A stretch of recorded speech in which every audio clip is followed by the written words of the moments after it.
பிதா, குமாரன், பரிசுத்த ஆவியாரின் திருநாமத்திற்கு மாட்சிமை உண்டாவதாக. உயிர்த்தெழுந்த ஆண்டவரை நாம் தொழுவோம்.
முந்தினவரும் பிந்தினவரும் மரித்திருந்து பிழைத்தவருமானவர் சொல்லுகிறதாவது: பயப்படாதே, நான் முந்தினவரும் பிந்தினவருமாயிருக்கிறேன். மரித்தேன், ஆனாலும் இதோ சதா காலங்களிலும் உயிரோடு இருக்கிறேன். 24 மூப்பர்களும் வணக்கமாய் விழுந்து சதா காலங்களிலும் உயிரோடு இருக்கிறவரை தொழுது கொண்டார்கள்.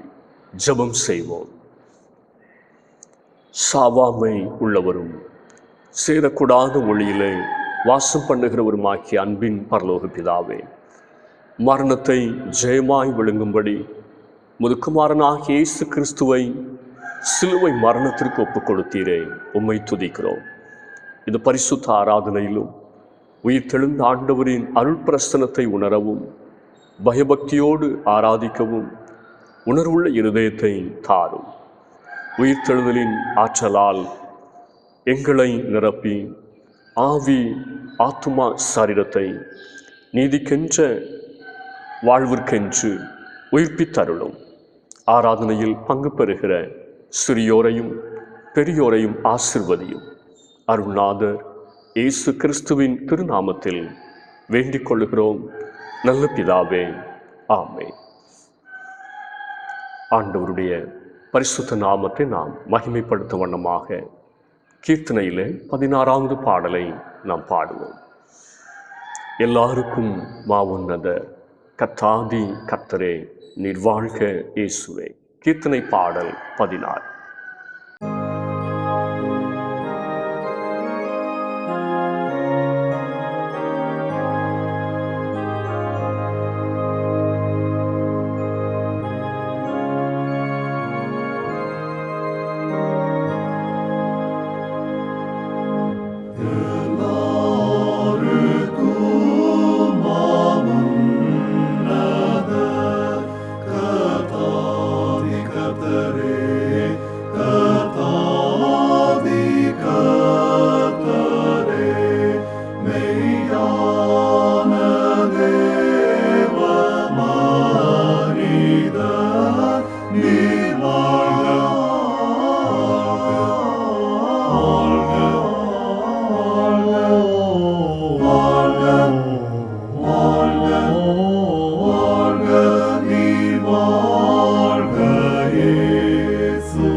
இந்த நாளுக்குரிய திருமுறை பாடம் பரிசுத்த மார்க் எழுதிய நற்செய்தி நூல் 16வது அதிகாரம் வசனங்கள் 1 முதல் 8 முடிய.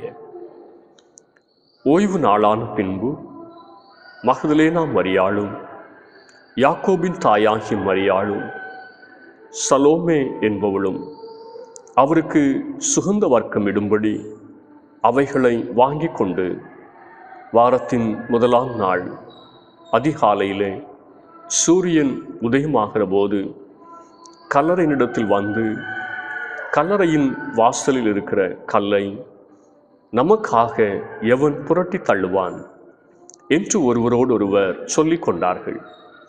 அந்த கல் மிகவும் பெரிதாயிருந்தது.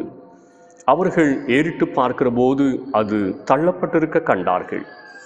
அவர்கள் கல்லறைக்குள் பிரவேசித்து வெள்ளையங்கி தரித்தவனாய் வலது பக்கத்தில் உட்கார்ந்திருந்த ஒரு வாலிபனை கண்டு பயந்தார்கள். அவன் அவர்களை நோக்கி, பயப்படாதிருங்கள், சிலுவையில் அறையப்பட்ட நசரேயனாகிய இயேசுவை தேடுகிறீர்கள். அவர் உயிர் தெழுந்தார், அவர் இங்கே இல்லை. இதோ அவரை வைத்த இடம். நீங்கள் அவருடைய சீஷரிடத்திற்கும் பேதுருவிடத்திற்கும் போய், உங்களுக்கு முன்னே கலிலேயாவுக்கு போகிறார், அவர் உங்களுக்கு சொன்னபடியே அங்கே அவரை காண்பீர்கள் என்று அவர்களுக்கு சொல்லுங்கள் என்றான். நடுக்கமும் திகிலும் அவர்களை பிடித்தபடியால் அவர்கள் சீக்கிரமாய் வெளியே வந்து கல்லறை விட்டு ஓடினார்கள். அவர்கள் பயந்திருந்தபடியினால் ஒருவருக்கும் ஒன்றும் சொல்லாமல் போனார்கள். இந்த நாளுக்குரிய திருமுறை பாடம் படித்தாயிற்று.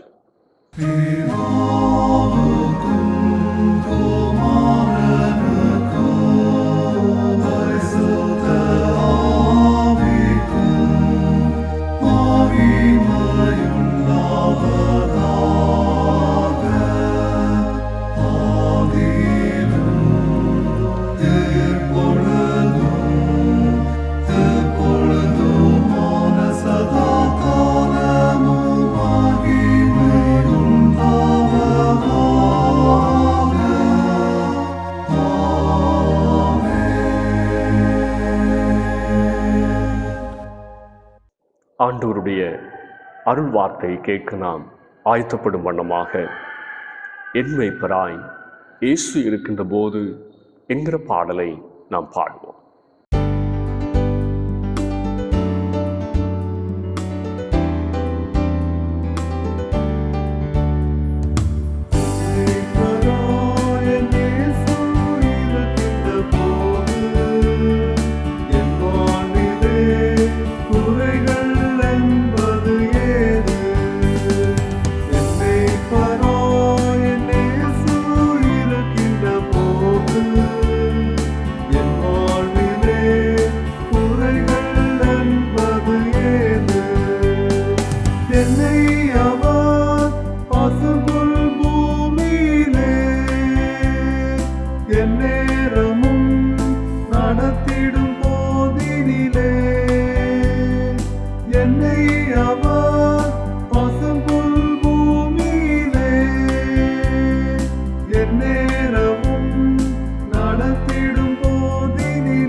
வாழ்விலே குறைகள் என்பது ஏது?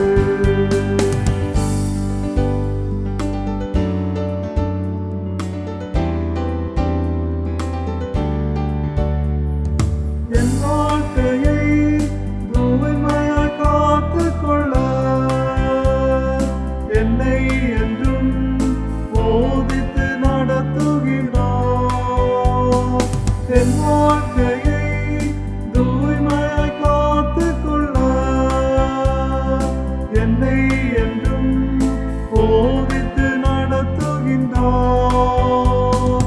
என் வீடத்தை நான் ஏற்றுக்கொள்ள என் நோட்டத்தை தொடர்ந்திடுவேன். என் வீடத்தை நான் பெற்றுக்கொள்ள என் நோட்டத்தை தொடர்ந்திடுவேன். என்னை பெறோ என் இயேசு இருக்கின்ற போது என் வாழ்விலே குறைகள் என்பது ஏது? என்னை பெறோ என் இயேசு இருக்கின்ற போது என் வாழ்விலே குறைகள் என்பது ஏது?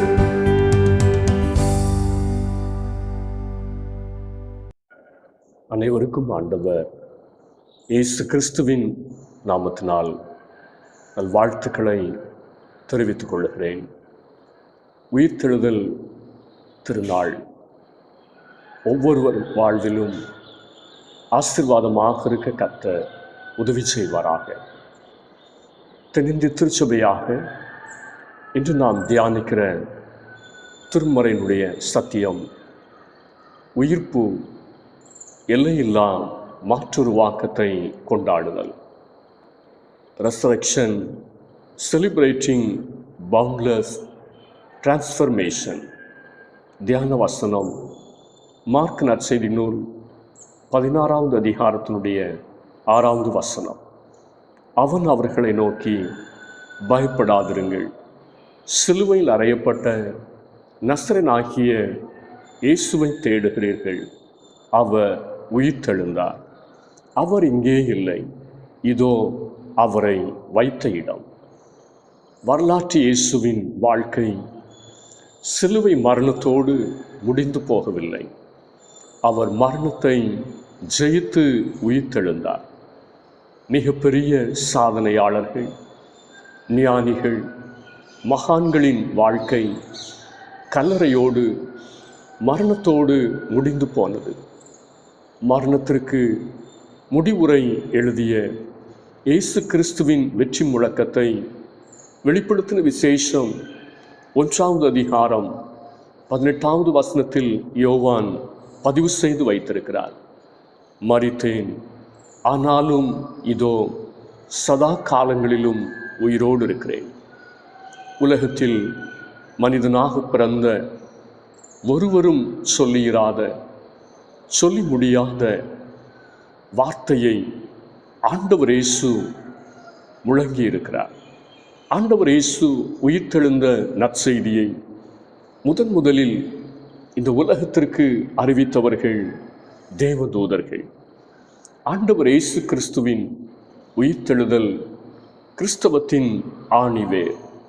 ஆண்டவர் இயேசுவின் சிலுவை மரணம் மற்றும் உயிர்த்தெழுதல் சத்தியத்தில்தான் கிறிஸ்தவ விசுவாசம் நங்கூரமிடப்பட்டிருக்கிறது. 1 கொரிந்தியர் 15:17 பவுல் எழுதுகிறார், கிறிஸ்து எழுந்திராவிட்டால் உங்கள் விசுவாசம் வீணாக இருக்கும், நீங்கள் இன்னும் உங்கள் பாவங்களில் இருப்பீர்கள். ஆண்டவர் இயேசு கிறிஸ்துவின் உயிர்த்தெழுதலின் வரலாறு கிறிஸ்தவ திருச்சபைக்கு முதுகெலும்பாக இருக்கிறது. இயேசு கிறிஸ்துவின் உயிர்த்தெழுதலின் நிகழ்வு நமக்கு தரும் நற்செய்தி என்ன? முதலாவது வேதம் சொல்லுகிறது, இனி கடினமில்லை, இனி கடினமில்லை. மார்க் 16வது அதிகாரம் 3-4 வசனங்கள். கல்லறையின் வாசலில் இருக்கிற கல்லை நமக்காக எவன் புரட்டி தள்ளுவான் என்று ஒருவரோடொருவர் சொல்லிக் கொண்டார்கள். அந்த கல் மிகவும் பெரிதாயிருந்தது.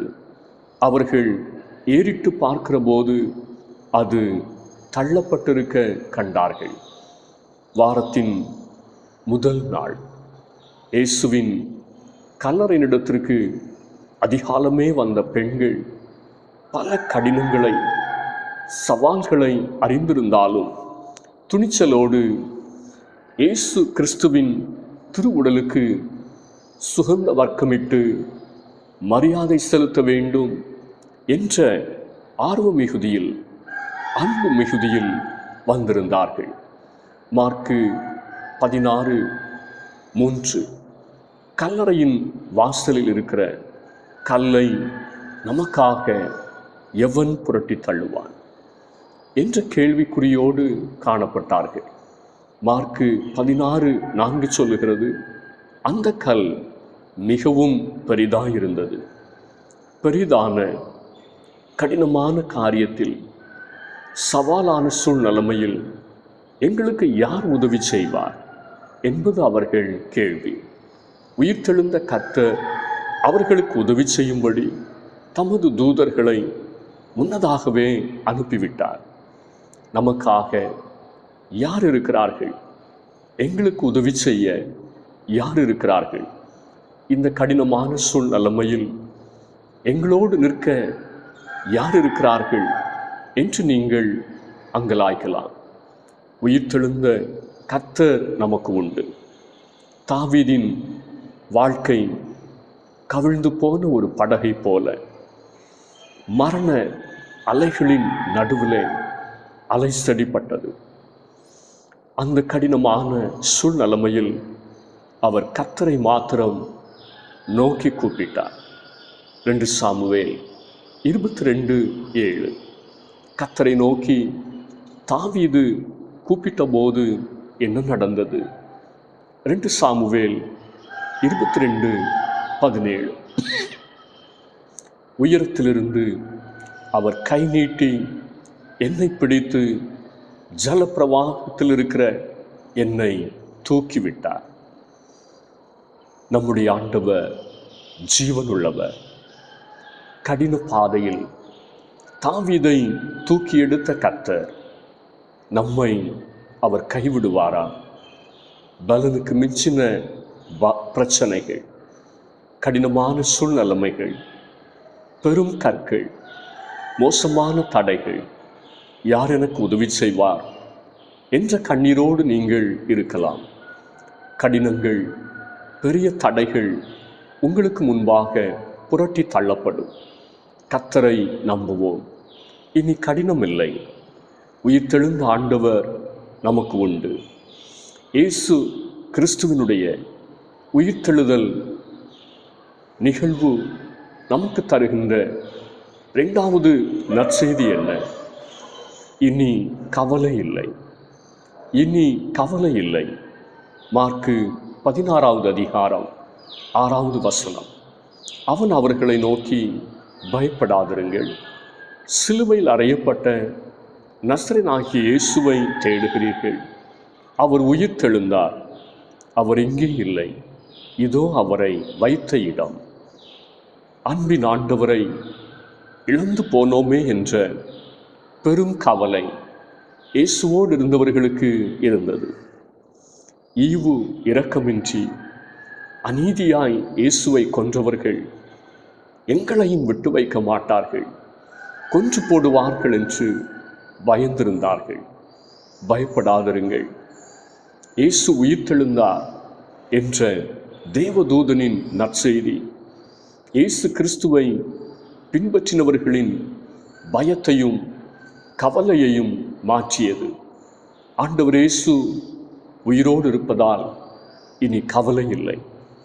தாவீதின் வாழ்க்கையில் சொந்த மாமாவினால் பெற்ற பிள்ளைகளால் சந்தித்த துன்பங்கள் ஏராளம். ஆனாலும் ஆண்டவரின் மீது ஆழமான நம்பிக்கை வைத்திருந்தார்.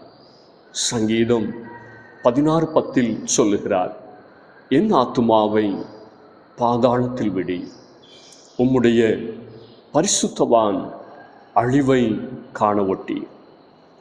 எனவே தாவீது கவலைகளை, பாரங்களை, சிறுமைகளை வெற்றி கொண்டார் என்று வேதம் நமக்கு சொல்லுகிறது. இன்று தனிமையின் கவலை உங்களுக்குள் இருக்கலாம். உங்கள் எதிர்காலத்தை குறித்து கவலைப்பட்டு கொண்டிருக்கலாம். பிள்ளைகளை குறித்து கலங்கி நிற்கலாம். திருமண வாழ்வை குறித்து பலவிதமான ஏக்கங்கள் இருக்கலாம். 1 பேதுரு 5:7 சொல்லுகிறது, அவர் உங்களை விசாரிக்கிறவரானபடியால் உங்கள் கவலைகளை எல்லாம் அவர் மேல் வைத்து விடுங்கள். உங்களை விசாரிக்கிற, உங்கள் கவலைகளை பொறுப்படுத்திக் கொள்ளுகிற மெய்யான ஆண்டவர் இயேசு கிறிஸ்து உயிரோடு இருக்கிறார். இயேசு உயிர்த்தெழுந்ததினாலே இனி கவலை இல்லை. இயேசு கிறிஸ்துனுடைய உயிர்த்தெழுதல் நிகழ்வு நமக்கு தருகின்ற 3வது நற்செய்தி என்ன? இனி கட்டப்பட்ட நிலை இல்லை. இனி கட்டப்பட்ட நிலை இல்லை. மார்க்கு 16வது அதிகாரம் 10வது வசனம். அவளிடத்திலிருந்து அவர் 7 பிசாசுகளை துரத்தியிருந்தார். மகதலேனா மரியாள் ஒரு நாளில் கட்டப்பட்ட வாழ்க்கை வாழ்ந்தவர். பிசாசுகளால் அவள் வாழ்வு கட்டப்பட்டிருந்தது. அந்த மகதலேனா மரியாள் உயிர்த்தெழுந்த ஆண்டவர் இயேசுவை முதலில் தரிசிக்கும் பாக்கியத்தை பெற்றார் என்று 9வது வசனம் சொல்லுகிறது. தீய வல்லமைகள் உங்கள் வாழ்வை கட்டி வைத்திருக்கலாம். கடன் பிரச்சனைகளால் உங்கள் வாழ்வு கட்டப்பட்டிருக்கலாம். பாவ கயிறுகளால் உங்கள் வாழ்வு சிறைப்படுத்தப்பட்டிருக்கலாம். விட முடியாத மறைவான பாவங்களால் நீங்கள் கட்டப்பட்டிருக்கலாம். கொடிய வியாதிகளினாலே உங்களுடைய வாழ்க்கை சிறைப்படுத்தப்பட்டிருக்கலாம். கட்டுகளிலிருந்து விடுவிக்கும் இயேசு உயிரோடு இருக்கிறார். லூக்கா 13வது அதிகாரம் 16வது வசனத்தில் பலவீனப்படுத்துகின்ற ஆவியினால் 18 வருஷமாய் கட்டப்பட்டிருந்த பெண்ணை விடுவித்த ஆண்டவர் இயேசு சொன்னார், இதோ சாத்தான் 18 வருஷமாய் கட்டியிருந்த ஆபிரகாமின் குமாரத்தியாகிய இவளை ஓய்வு நாளில் இந்த கட்டிலிருந்து அவிழ்த்து விட வேண்டியது இல்லையா என்றார். இனி கட்டப்பட்ட நிலை இல்லை. இதுவரை சாத்தான் உங்களை முடக்கி போட்டது உண்மைத்தான். பிரச்சனைகள் உங்களை கட்டி போட்டது உண்மைத்தான். உங்களுடைய வாழ்க்கையிலே உங்களை எழும்ப விடாதபடிக்கு போராட்டங்கள் சூழ்ந்திருந்தது உண்மைத்தான். உயிர்த்தெழுந்த இயேசு சொல்லுகிறார். அப்போஸ்தலர் 2:24 நாம் வாசிக்கிற பொழுது, தேவன் அவருடைய மரண வாதிகளின் கட்டை அவிழ்த்து அவரை எழுப்பினார். அவர் மரணத்தினால் கட்டப்பட்டிருக்க கூடாதிருந்தது. மரணத்தினுடைய கட்டுகளை அவிழ்க்கிற ஒரு தேவன், மரணத்தினுடைய கட்டுகளை அவிழ்த்து உயிர்த்தெழுந்த ஆண்டவர் இயேசு கிறிஸ்துவினால் உங்கள் வாழ்க்கையில் இருக்கிற மரணத்தினுடைய கட்டுகளை, பாதாளத்தினுடைய கட்டுகளை அவிழ்த்து விடுவிக்க முடியும். மகதலேனா மரியாளைப் போல அதிகாலையிலே ஆண்டவரை தேடுவோம். நன்றி உணர்வோடு ஆண்டவரை நாடுவோம். உயிர்த்தெழுந்த ஆண்டவரின் முன் நிற்போம். இனி கட்டப்பட்ட நிலை இல்லை. 1 கொரிந்தியர் 15:22 சொல்லுகிறது, ஆதாமுக்குள் எல்லாரும் மரிக்கிறது போல கிறிஸ்துவுக்குள் எல்லாரும் உயிர்ப்பிக்கப்படுவார்கள். ஆதாமுக்குள் நாம் கட்டப்பட்டிருந்தோம். ஜென்ம சுவாபத்தினாலே, மாம்ச கிரியைகளினாலே நாம் கட்டப்பட்டிருந்தோம். கிறிஸ்துவுக்குள்ளாக நாம் உயிர்ப்பிக்கப்பட்டிருக்கிறோம், விடுவிக்கப்பட்டிருக்கிறோம். இனி கட்டப்பட்ட நிலை இல்லை. இனி கட்டப்பட்ட நிலைமையில் வாழ வேண்டிய அவசியமும் இல்லை. இயேசு கிறிஸ்துவுடைய உயிர்த்தெழுதலின் நிகழ்வு நமக்கு தரும் 3 விதமான நற்செய்தியை இன்றைக்கு நாம் தியானித்தோம். 1, இனி கடினம் இல்லை, இனி கவலை இல்லை, இனி கட்டப்பட்ட நிலை இல்லை. நம்முடைய ஆண்டவர் இயேசு உயிர்த்தெழுந்திருக்கிறார். அந்த ஆண்டவரை பற்றி கொள்வோம். இந்த வார்த்தைகளால் கர்த்தர் நம் ஒவ்வொருவரையும் ஆசீர்வதிப்பாராக. ஆமென். ஆராதனைக்கு நிறைய பாடலாக ஞான பாடலிலே 355வது பாடலை பாடுவோம். காரிருளால் மூடப்பட்ட பர்வதங்கள் மீது பார். ஞான பாடல் 355.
ஜெபம் செய்வோம். மகா பரிசுத்தம் நிறைந்த எங்கள் அன்பின் நல்ல ஆண்டவரே, உம்முடைய ஒரே குமாரனாகிய இயேசு கிறிஸ்துவை மரணத்திலிருந்து உயிரோடு எழுப்பி எங்களுக்கு முன்பாக ஜீவனுள்ளவராக நிறுத்தி ஜீவனுள்ள நம்பிக்கையை எங்களுக்கு தந்திருக்கிறபடினால் வினன்றியோடு துதிக்கிறோம், ஸ்தோத்திரிக்கிறோம்.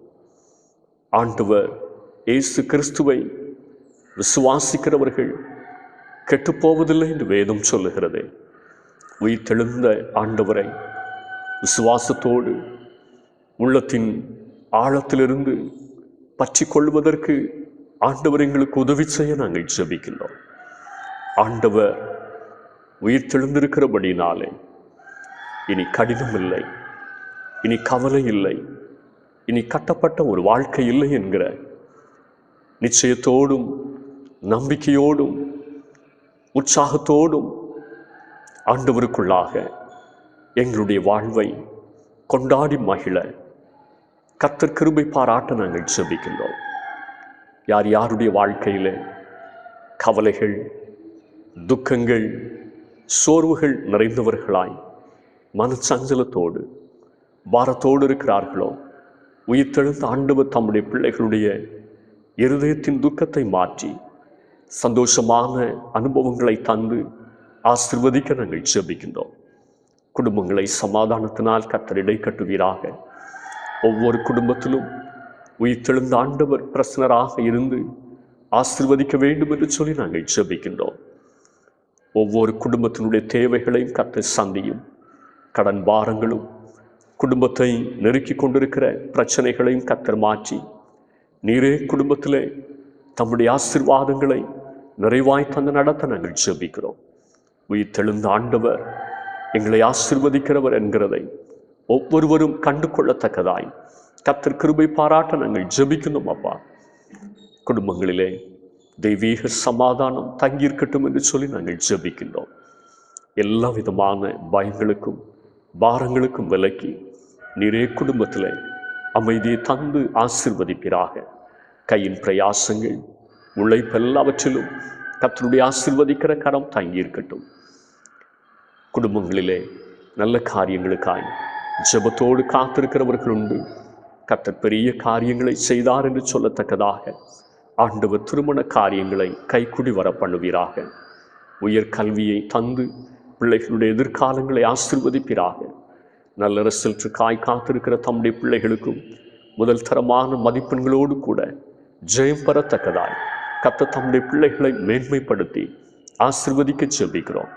இந்த பண்டிகை காலங்களிலும் வந்திருக்கிற ஒவ்வொரு தம்முடைய பிள்ளைகளையும் கர்த்தர் ஆசீர்வதியும். குடும்பத்தோடு சந்தோஷப்பட கிருபை பாராட்டி இருக்கிறேன். தொடர்ந்தும் இந்த பண்டிகை நாட்களை நிறைவேற்றி முடித்து தங்களுடைய பணியிடங்களுக்கு திரும்பி செல்கிற பொழுது கர்த்தருடைய பிரசன்னமும் பாதுகாப்பும் நடத்துதலும் உடனிருக்கட்டும் என்று சொல்லி நாங்கள் ஜெபிக்கின்றோம். பண்டிகை காலங்களிலே சொந்த ஊரில் இருக்க முடியவில்லை என்று சொல்லி கலங்கி நிற்கிற தம்முடைய பிள்ளைகளுக்கும் கர்த்தர் துணை நின்று பலப்படுத்த உம்மை நோக்கி நாங்கள் ஜெபிக்கின்றோம். உம்முடைய கிருபை சூழ்ந்து கொள்ளட்டும். ஊழியங்களை கர்த்தர் ஆசீர்வதியும். உயிர் தெழுந்த ஆண்டவரை ஒவ்வொரு இருதயங்களும் கண்டு கொள்ளத்தக்கதாக கர்த்தருக்கு முன்பாக சரணாகதி அடைய கர்த்தர் உதவி செய்ய நாங்கள் ஜெபிக்கின்றோம். ஆண்டவரை விட்டு தூரம் போன உள்ளங்களை கர்த்தர் மறுபடியுமாய் தம்முடைய அன்பிற்குள்ளாக கூட்டி சேர்க்க நாங்கள் ஜெபிக்கின்றோம். அப்படியே கர்த்தர் இரக்கம் பாராட்ட நாங்கள் ஜெபிக்கிறோம். தேசத்தை கண்ணோக்கி பாரும். தேசத்தினுடைய சிறுமைகளை கர்த்தர் மாற்றி தேசத்தை ஆசீர்வதி. ஆட்சியாளர்கள் அதிகாரிகள் உத்தமமாய் நேர்மையாய் தங்களுடைய நல்ல பணிவிடை நிறைவேற்ற கர்த்தர் பலப்படுத்தும். இயற்கையினுடைய ஆசீர்வாதங்களை நிறைவாய் தந்து காலங்களிலே நல்ல மழைகளை நாங்கள் பெற்றுக்கொள்ள உதவி செய்யும். வருகின்ற உஷ்ணமான காலங்களிலும் கர்த்தருடைய கிருபை எங்களை சூழ்ந்து கொள்ளட்டும். நீரே மேகஸ்தம்பமாக இருந்து எங்களை வழிநடத்தி செல்ல நாங்கள் ஜெபிக்கின்றோம். உலகம் முழுவதிலும் சமாதானத்தையும் அமைதியும் கர்த்தர் அருளி செய்வீராக. யுத்தங்கள் ஓய்ந்து உள்நாட்டு குழப்பங்கள் மாறி ஒவ்வொரு தேசத்திலும் அமைதியான சூழ்நிலைமைகள் திரும்ப கர்த்தர் கிருபை பாராட்ட நாங்கள் ஜெபிக்கின்றோம். பெரிய காரியங்களை செய்யும் எங்களை தாழ்த்துகிறோம். ஏற்றுக்கொள்ளும். இயேசுவினுடைய பேரில் கேட்கிறோம் நல்ல பிதாவே.